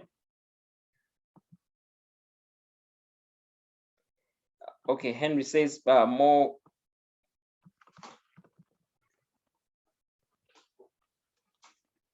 explanation on how the percentages were gotten. Okay. So I hope you have a calculator, Henry. Okay. So I want you to get 2,000 divided by 6,000. 2,000 divided by 6,000, you'll be able to get this 33%. Okay. You do that. Remember, these are the customers that inquire, and these are the customers that are able to be transformed into actual business. Okay. So, and then you do 4,000 divided by 9,000. You're able to get 44%. So of the 9,000 customers that inquire under our actual, we actually getting 4,000 customers that are coming in. Okay. So that is what we are seeing right here. The same thing that you do with your existing customers. Okay. So you press your calculator and you should be able to get that. So when it comes to resource utilization, okay, as you can see for service A, we had 875. Okay, we had 875. Now, when you divide 875, these are services. When you divide 875 divided by 5, you should be able to get the 175 here. Okay, should be able to get 175.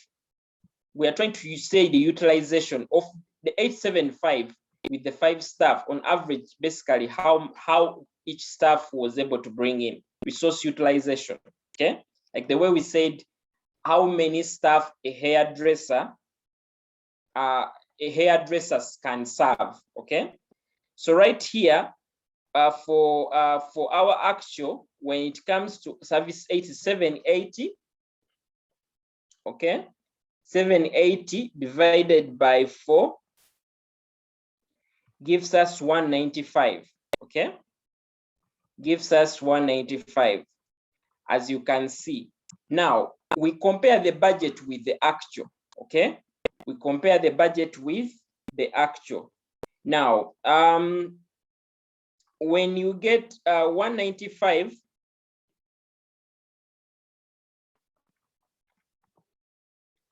in terms of the raise here,